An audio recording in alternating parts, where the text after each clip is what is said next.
السلام عليكم. النهاردة هنعمل مع بعض طريقة تحويل الدهن الحيواني لسمنة بلدي. هنعمله كده بطريقة حلوة جدا، وهتدينا كده سمنة مرملة جميلة جدا. هتنفع معانا كده في كل الأكلات اللي ممكن نعملها، وكمان هتديها طعم وريحة جميلة جدا. تعالوا مع بعض ندخل على الوصفة بتاعتنا، بس ما ننساش لايك للفيديو واشتراك في القناة ومشاركة لكل حبايبنا. نسمي الله وندخل على وصفتنا النهاردة. أنا معايا 2 كيلو من الدهن الحيواني. طبعا الدهن ده غسلته كويس جدا، وطبعا بدأت كده ان انا اخده معايا كده على البلانشة وابدأ ان انا اقطعه قطعة قطعة. وده طبعا علشان اسهل كده عملية تسييح الدهن بتاعي على النار. في الوقت ده كده جبت حلة كبيرة وبدأت كده ان انا احط فيها الكمية كلها بعد ما خلصتها كده. وده بيكون كده شكلها معايا. بدأت كده إن أنا أرفعه على النار، وطبعًا النار متوسطة مايلة للهادية. وأول كده ما الحلة كده بتسخن معايا بابدأ كده إن أنا أقلب كده الدهنة على الجهة التانية. وطبعًا التقليب كده في الدهن بتاعنا علشان يبدأ كده إن هو يسيح ويجيب كده المادة الدهنية الموجودة فيه بالشكل اللي حضرتك كده شايفاه معايا. في الوقت ده كده أنا باقلبه كده معايا لتاني مرة، علشان طبعًا الدهن معايا يسيح كويس جدًا. وطبعًا في الوقت ده كده هاسيبه معايا، وطبعًا مش هاغطيه. والحلة اللي أنا استخدمتها حلة كبيرة علشان طبعًا تمنع فوران كده الدهن أثناء تحويله لسمنة بلدي. في الوقت ده كده ده بيكون كده شكله بيبدأ إن هو يخف معايا. وفي الوقت ده كده هو قرب إن هو يخلص كده نزول كده المادة الدهنية بتاعته. بس أنا هاخليه كده لحد ما تبقى كل كده حبة من الحبات قطع الدهن دي تاخد اللون الذهبي. أول كده ما بتاخد اللون الذهبي يعني كده ما عادش فيها أي كده مادة دهنية ممكن إن هي تنزلها. ففي الوقت ده هتنقل للخطوة اللي بعد كده. أنا في الوقت ده كده معايا حوالي نص كيلو من الحليب. الحليب بتاعي يكون كامل الدسم. بدأت كده إن أنا أنزل بالحليب بتاعي شوية شوية كده على الدهنة، وطبعا أو الدهن بتاعنا. وطبعًا في الوقت ده كده كل ما بننزل كده بشوية وبيبدأوا إن هُم يهدوا كده معايا، بابدأ إن أنا أنزل بشوية كمان. مش بننزل كده كلها مرة واحدة، علشان الدهن بتاعنا هيقوم فاير من الحلة وكده. ممكن يدلق منها وكده ده هيبقى شيء مش مستحب خالص.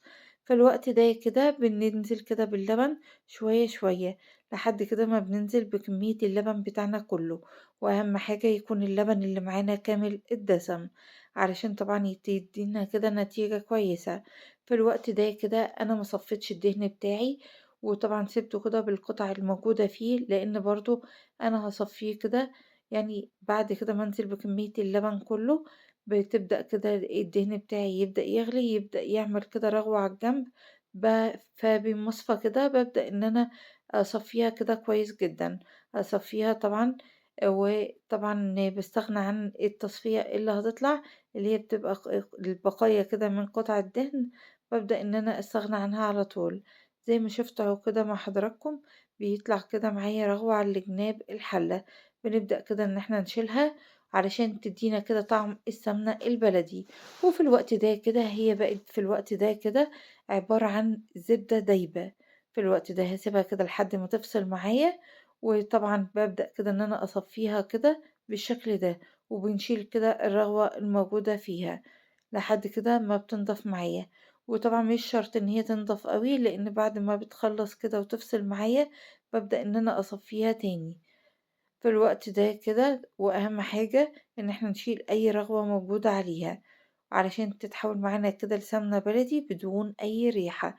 يعني ريحة تسييح كده دهنة أو كلام من ده لأ، بيكون معانا جميلة جدا. وطبعا في الوقت ده كده هنفضل نعمل الخطوة دي ونشيل كده الرغوة الموجودة عليها. في الوقت ده كده بدأت تفصل كده معايا وبقت جميلة جدا. في الوقت ده كده هاشيل الرغوة وهتبقى معايا كده زي الفل. بمصفى ضيقة نبدأ إن إحنا نشيل كده من عليها أي رغوة. وطبعا ده طول فترة كده ما هي موجودة معايا على النار بالمصفى كده، وبنبدأ إن إحنا نشيل أي رغوة بتتكون عليها من فوق. طبعًا الرغوة دي بتبقى واخدة كده ريحة تسييح الدهن بتاعنا، وبتخلّيها كده معانا ريحتها والّا طعمها جميل جدًا، يعني علشان ما يكونش كده فيها أي ريحة كده من تسييح الدهن. في الوقت ده كده هي بقت تمام معايا، وكده اتسيّحت وبقت معايا زي الفل. بدأت كده إن أنا أعدّيها على مصفى وده بيكون كده شكلها معايا. بدأت إن أنا أضيف لها كده كوباية من الزيت، ويكون كمان زيت ما لوش أي ريحة، كوباية اللي هي مَج الشاي العادي اللي سعته 200 جرام. بدأت كده إن أنا أضيفها لها. فايدة الزيت هنا إن هي بيخلّيها كده لمّا آجي آخُد منها كده بعد ما بتجمد، ما بتجمدش معايا، وبتخلّي كده المعلقة يعني إيه، تبقى سهلة كده وأنا باخُد منها. في الوقت ده كده سِبتها معايا على النار 5 دقايق، وبعد 5 دقايق سِبتها تبرد. بدأت إن أنا أعبّيها في البرطمانات بتاعتها، وده كده بيكون شكلها معايا. وده بيكون شكل الكمية بتاعتنا كده من اللي طلعت كده من الدهن بتاعنا، وده شكلها بعد ما بردت. ما شاء الله، اللهم بارك، جميلة جدًا. تعالوا مع بعض كده نقرّب شوية ونشوف كده الترميلة بتاعتها. ما شاء الله، شايفين المعلقة بتعدّي فيها كده بسهولة، ودي فايدة الزيت معانا. ده شايفين الترميلة مرمّلة جميلة جدًا حتى على المعلقة، باين الترميلة جدًا. أتمنى إن أنتم تجرّبوها بنفس الطريقة. حابة أنوّه كمان عن حاجة، إن السمنة دي للأكل مش للحلويات. الحلويات طبعًا بنجيب الزبدة. الزبدة طبعًا سعرها غالي جدًا في الأسواق، فنستبدلها كده ببديل رخيص وهو الدهن الحيواني. طبعًا الدهن الحيواني ده ده دهن بقري. في الوقت ده كده ده بيكون كده شكلها معايا. أتمنى إن يكون الفيديو عجبكم. لايك وشير لو عجبك الوصفة. أستودعكم الله الذي لا تضيع ودائعه. السلام عليكم.